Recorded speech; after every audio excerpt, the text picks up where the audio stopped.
الحمد للہ رب العالمین وبہ استعین واشہد ان لا الہ الا اللہ وحدہ لا شریک لہ واشہد ان محمدا عبدہ ورسولہ اما بعد۔ گرامی قدر مشاہدین، ہمارا اللہ کے فضل و کرم سے ایک سلسلہ ہے کہ اسلام نے معاشرتی برائیوں کا علاج کس طرح کیا ہے۔ بعض برائیوں کا تذکرہ گزشتہ اور اس سے پہلے والے سلسلہ میں ہو چکا ہے۔ آج ہم کچھ مزید برائیوں سے متعلق بیان کریں گے جو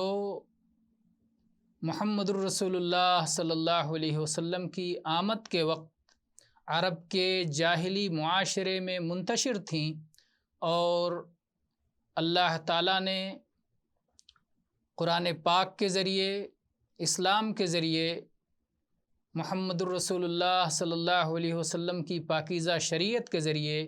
اس کا علاج کس طرح کیا، آج ہم بیان کریں گے۔ یہ شریعت حکمت والی شریعت ہے، اللہ حکیم کی طرف سے نازل ہوئی ہے اور محکم شریعت ہے، لیکن اس شریعت پر غور و فکر کرنے کی ہمیں ضرورت ہے۔ ایک ایک مسئلے میں ہم جس قدر غور و فکر کرتے جائیں گے، ہمارے ایمان میں زیادتی ہوتی جائے گی، ایمان بڑھتا جائے گا۔ ہر مسئلے میں جس موضوع پر بھی اسلامی معاشرے اور اسلامی احکام اور اسلام نے جو قوانین اور ہدایات دی ہیں، سب میں جس قدر بندہ غور کرتا ہے اس کا ایمان بڑھتا چلا جاتا ہے۔ آج انشاءاللہ ہم اس موضوع پر بات کریں گے کہ اسلامی شریعت نے زنا کی برائی اور حرام تعلقات کی برائی کا کس طرح علاج کیا، جو کہ عرب کے معاشرے میں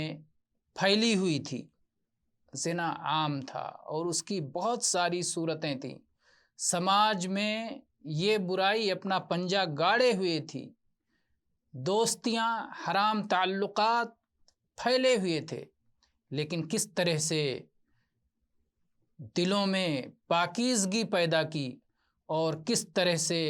معاشرے کی اس برائی کو جڑ سے اکھاڑ پھینکا اور کس طرح سے سماج کی اصلاح کی۔ آپ جب ہم غور کرتے ہیں تو دیکھتے ہیں کہ اسلام نے ترغیب دلائی کہ حرام چھوڑ دیا جائے، اس پر اجر و ثواب کا بیان کیا، اور اللہ تعالیٰ کی طرف سے بہترین بدلہ جو اس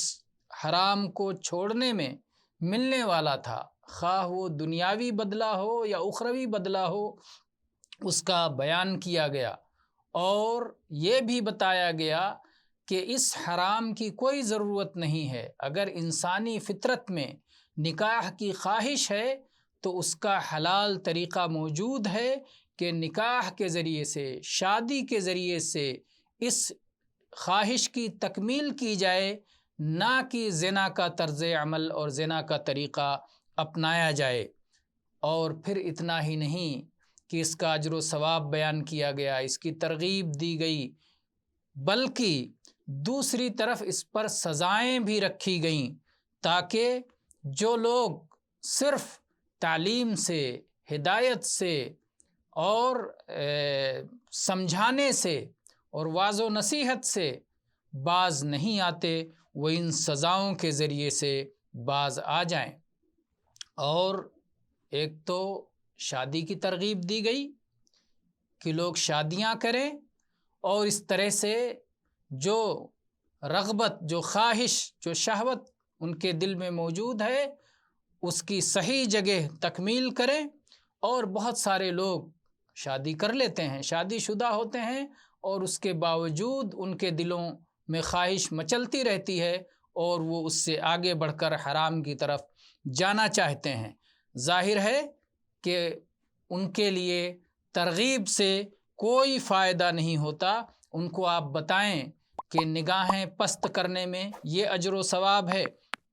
اگر آپ حرام تعلقات سے دور رہتے ہیں تو آپ کو یہ اجر و ثواب ہے یا اسی طرح سے وہ بتایا گیا کہ نبی کریم صلی اللہ علیہ وسلم نے فرمایا کہ جن لوگوں کو عرش کا سایہ ملے گا 7 خوش نصیب لوگ، اس میں سے ایک خوش نصیب وہ بھی ہوگا کہ جسے کسی عہدے والی خاتون نے، کسی حسین و جمیل خاتون نے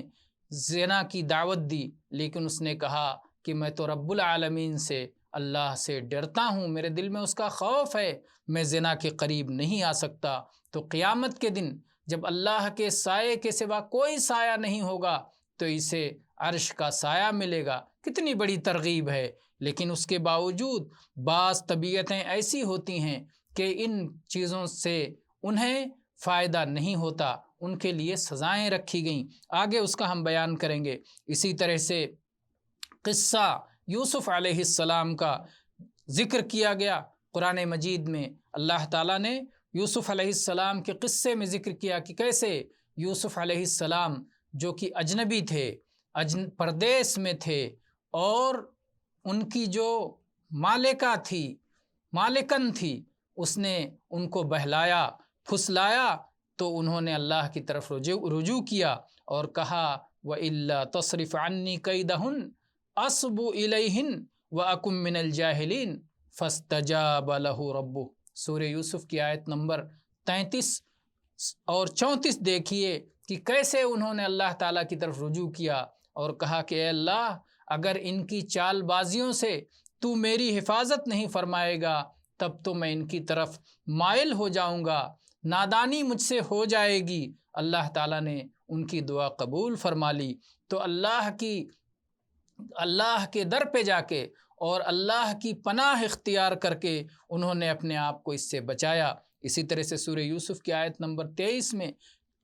یوسف علیہ السلام کہتے ہیں معاذ اللہ انہ ربی احسن مثوائے، اللہ کی پناہ،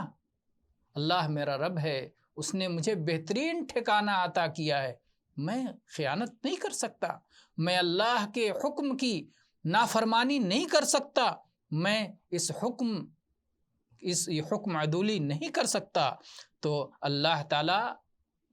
کے حکم اور اس کی فرما برداری میں لگے رہے اور اللہ کی طرف رجوع کیا۔ لیکن بعض لوگ ایسے ہوتے ہیں کہ ان کو یہ ساری چیزیں ان کو مفید نہیں ہوتی، ان کے لیے ضرورت ہوتی ہے کہ انہیں سزا دی جائے، ظاہری سزا ہو، زبانی سزا ہو، جسمانی سزا ہو، انہیں عار دلایا جائے، انہیں شرم دلایا جائے، مختلف انداز سے، تب وہ باز آتے ہیں۔ تو اس طرح سے ان کے اوپر کچھ کارروائیوں کی ضرورت ہوتی ہے، اسلام نے ان کا بھی لحاظ کیا۔ چنانچہ قرآن پاک میں ایک آیت میں اللہ تعالیٰ نے فرمایا وَاللَّاتِي يَأْتِينَ الْفَاحِشَةَ مِن نِّسَائِكُمْ فَاسْتَشْهِدُوا عَلَيْهِنَّ أَرْبَعَةً مِّنكُمْ فَإِن شَهِدُوا فَأَمْسِكُوهُنَّ فِي الْبُيُوتِ حَتَّى يَتَوَفَّاهُنَّ الْمَوْتُ أَوْ يَجْعَلَ اللَّهُ لَهُنَّ سَبِيلًا۔ سورہ نساء کی آیت نمبر 15،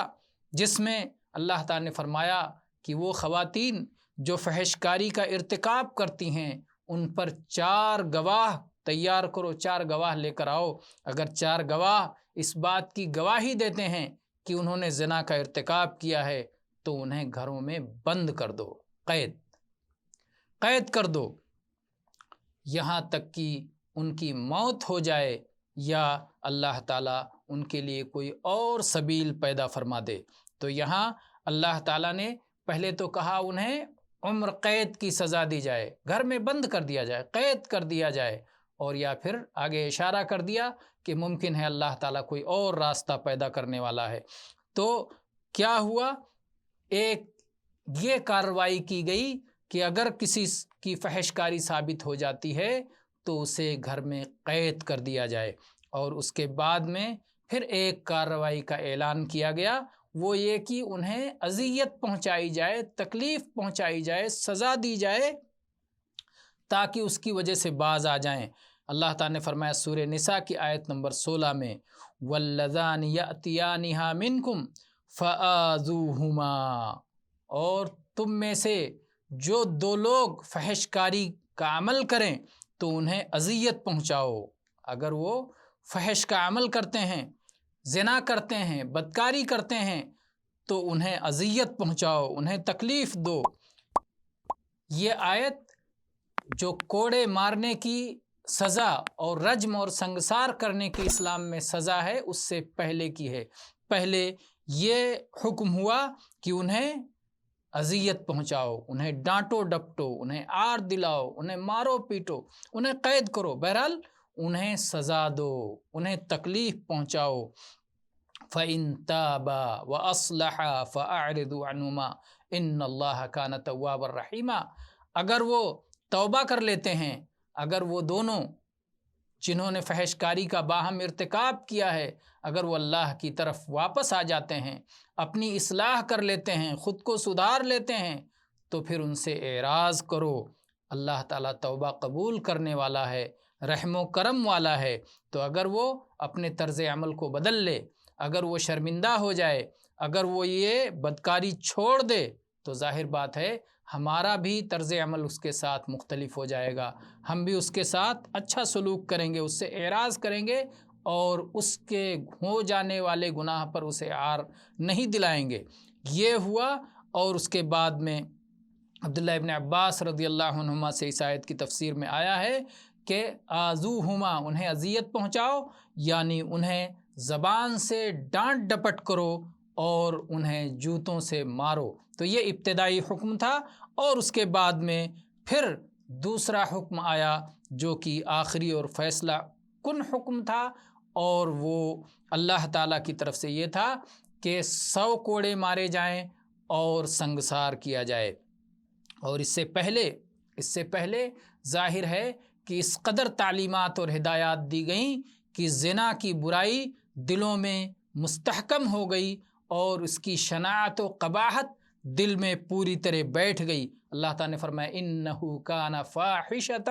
وساء سبیلا، زنا تو کھلی ہوئی برائی ہے اور انتہائی برا راستہ ہے۔ اسی طرح سے اللہ تعالیٰ نے فرمایا الزانیۃ والزانی فاجلدوا کل واحد منہما 100 جلدہ، کہ زناکار عورت اور زناکار مرد دونوں کو 100 کوڑے لگاؤ۔ اگر یہ شادی شدہ نہیں ہیں تو ان دونوں کو 100 کوڑے لگائے جائیں۔ اور اللہ تعالیٰ نے فرمایا وَلَا تَأْخُذْكُمْ بِهِمَا رَأْفَةٌ فِي دِينِ اللَّهِ إِن كُنتُمْ تُؤْمِنُونَ بِاللَّهِ وَالْيَوْمِ الْآخِرِ وَلْيَشْهَدْ عَذَابَهُمَا طَائِفَةٌ مِّنَ الْمُؤْمِنِينَ، کہ اور اللہ تعالیٰ نے جو یہ حکم دیا ہے 100 کوڑے لگانے کا، یہ اللہ کا دین ہے، یہ اللہ کا حکم ہے۔ اس حکم کی تنفیذ میں کسی طرح کی نرمی نہ کی جائے اگر تمہارا اللہ اور آخرت پر ایمان ہے۔ اور ایک بات یہ بھی یاد رہے کہ جب انہیں یہ کوڑوں کی سزا دی جائے تو مومنوں کی ایک جماعت وہاں حاضر رہے، اہل ایمان کے کچھ لوگ اسے دیکھتے رہیں، تاکہ جو لوگ اسے دیکھیں ان کے لیے بھی عبرت ہو، اور پھر وہ جن تک یہ بات پہنچائیں، جن کو بتائیں، جن تک یہ خبر پہنچے، سب کے لیے عبرت بن جائے، سب کے لیے عبرت کا سبب بن جائے کہ اگر کسی نے اس طرح کی حرکت کی تو اس طرح کی سزا سے دوچار ہوگا۔ اور وہ شخص کہ جسے اللہ تعالیٰ نے شادی کے ذریعے سے حلال میسر کر دیا ہے، اور حلال پانے کے بعد بھی اس پر وہ کفایت نہیں کرتا، جبکہ حلال کافی ہو جانا چاہیے، اور بندہ دعا بھی کرتا ہے اللہم اکفنا بحلالک عن حرامک، اے اللہ حلال دے کر کے حرام سے میری حفاظت کر لے، لیکن اس کے بعد بھی اگر کوئی شخص حلال خاتون، حلال بیوی اس کے پاس میسر ہے، اور اس کے بعد بھی حرام تعلقات بناتا ہے، زنا کا ارتکاب کرتا ہے، تو اس کے لیے سخت سزا رکھی گئی، اور وہ سزا ہے رجم کی، سنگساری کی، پتھر سے مار مار کے اسے ہلاک کر دیا جائے۔ اس میں سخت تخویف ہے، سخت ڈر ہے۔ بعض اہل علم نے یہ نکتہ بھی بیان کیا ہے کہ جو لوگ شادی شدہ نہیں ہوتے اور جن کو جماع کی لذت کا کوئی احساس نہیں ہوتا، تو انہیں تو اس کا شوق بھی اتنا نہیں ہوتا جتنا شوق اس شخص کو ہوتا ہے جس کو جماع کی لذت حاصل ہو جاتی ہے۔ تو جو آدمی شادی شدہ ہوتا ہے اس کا شوق جماع کرنے کا زیادہ ہوتا ہے، جو غیر شادی شدہ ہوتے ہیں ان کی رغبت اور دلچسپی جماع سے اتنی نہیں ہوتی، اس لیے 100 کوڑوں کی سزا سن کر کے ہی وہ کانپ جائیں گے اور ڈر جائیں گے، اور جو لوگ شادی شدہ ہیں اور جمع کی لذت پا چکے ہیں 100 کوڑوں کی سزا سے وہ نہیں ڈریں گے کہ یہ جمع کی لذت ان کے لیے 100 کوڑوں کی سزا سے زیادہ بڑی ہے، اس لیے ان کے لیے بڑی سزا رکھی گئی کہ جس کو سن کر کے کانپ جائیں کہ پتھروں سے مار مار کے ہلاک کر دیا جائے گا اگر پتہ چلا کہ حلال بیوی ہونے کے باوجود تم نے زنا کیا ہے۔ تو ان کی تخویف، ان کا ڈرانا زیادہ رکھا گیا، ان کی سزا زیادہ بڑی رکھی گئی، اس لیے کہ وہاں شوق اور دلچسپی بھی زیادہ تھی۔ تو اللہ تعالیٰ نے، اللہ کے نبی کریم صلی اللہ علیہ وسلم نے ایک حدیث میں فرمایا خذوا عنی قد جعل اللہ لہن سبیلا البکر بالبکر جلد 100 ونفی سنہ۔ وہ آیت ابھی آپ سن چکے ہیں کہ اللہ تعالیٰ نے فرمایا کہ انہیں گھروں میں بند کر دو، قید کر دو، یا یہاں تک کہ ان کی موت ہو جائے، یا پھر اللہ تعالیٰ کوئی نیا حکم لائے۔ تو اللہ تعالیٰ نے یہ نیا حکم بھیجا نبی کریم صلی اللہ علیہ وسلم کی زبانی کہ آپ نے فرمایا مجھ سے یہ حکم سیکھ لو، مجھ سے یہ حکم سیکھ لو۔ اللہ تعالیٰ نے ان کے لیے ایک نئی صورت پیدا کر دی ہے کہ اگر کنوارے کے ساتھ، کنواری کے ساتھ اگر یہ زنا کا ارتکاب کرتے ہیں تو انہیں 100 کوڑے لگائے جائیں گے اور 1 سال کے لیے در بدر کر دیا جائے گا، جلا وطن کر دیا جائے گا۔ کیوں ایسا کہ جلا وطن کیوں؟ جلا وطن اس لیے یہاں تک کہ وہ جس جگہ اس نے جرم کیا ہے، جس جگہ اس نے غلطی کی ہے، جس جگہ اس نے برائی اور فحشکاری کا ارتکاب کیا ہے، اس جگہ سے ہٹ جائے اور نئے لوگوں میں پہنچ جائے جو اس کو پہچانتے نہیں ہیں، اجنبیوں میں، اور وہاں جا کر کے وہ اپنی اصلاح کرے، اچھے لوگوں کے بیچ رہے، اچھی حالت بنائے، اور 1 سال گزر جانے کے بعد اگر وہ چاہے تو پھر اپنی جگہ پر واپس آ سکتا ہے، اور چاہے تو پھر باہر ہی رہے۔ 1 سال میں لوگ اس کو فراموش کر جائیں گے، بھول جائیں گے، اور آئے گا اور اثر نو اپنی زندگی شروع کرے گا، اپنی زندگی کو وہ اثر نو شروع کرے گا 1 سال کے بعد، اور وہ جو فضیحت اور رسوائی جو اس کی ہوئی تھی وہ سے لوگ بھول جائیں گے۔ تو یہ پھر اسی حدیث میں یہ بھی ہے، صحیح مسلم کی حدیث ہے 1690 پر، وَالسَّيِّبُ بِالسَّيِّبِ جَلْدُ 100 وَالرَّجْمُ، کہ اگر کسی شادی شدہ نے شادی شدہ کے ساتھ زنا کا ارتکاب کیا ہے تو اسے 100 کوڑے مارے جائیں گے اور اس کے بعد سنگسار کر دیا جائے گا۔ تو بعض علماء نے یہی کہا ہے کہ 100 کوڑے بھی مارے جائیں گے اور سنگسار بھی کیا جائے گا، اور بعض علماء نے کہا ہے کہ صرف سنگسار کیا جائے گا۔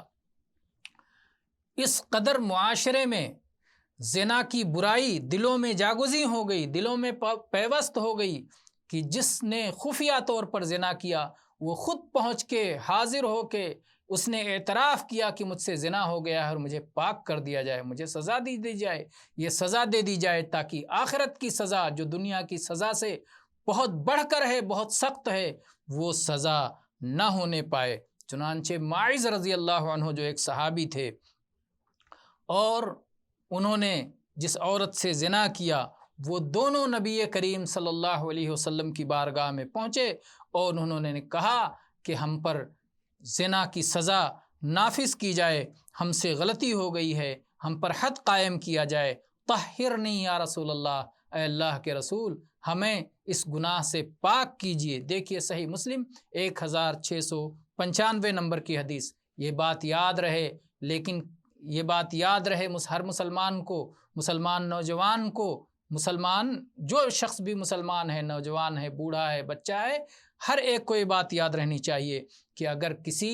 سے کوئی غلطی ہو جائے، کوئی جرم ہو جائے، کوئی گناہ ہو جائے جو اس کے اور اللہ کے درمیان ہے، جس پر اللہ تعالیٰ نے پردہ ڈال رکھا ہے،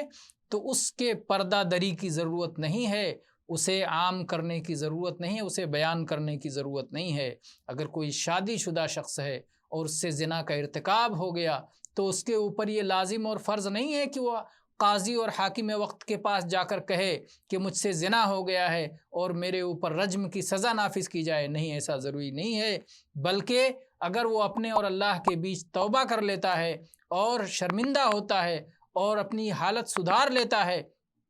اور نیکیاں زیادہ سے زیادہ کرتا ہے تو اللہ تعالیٰ رحم و کرم والا ہے، فضل و کرم والا ہے، معاف کرنے والا ہے، بخشنے والا ہے، پردہ پوشی کرنے والا ہے، تو اس لیے اس کے اوپر یہ لازم نہیں ہے ایسا نہ کرے، بلکہ اللہ سے توبہ کرے، اللہ سے توبہ کرے اور وہ جا کے اپنا یہ. لیکن یہ بات بھی یاد رہے کہ اگر کسی کا جرم یہ قاضی تک پہنچ گیا، حاکم وقت تک پہنچ گیا، کورٹ اور عدالت میں پہنچ گیا،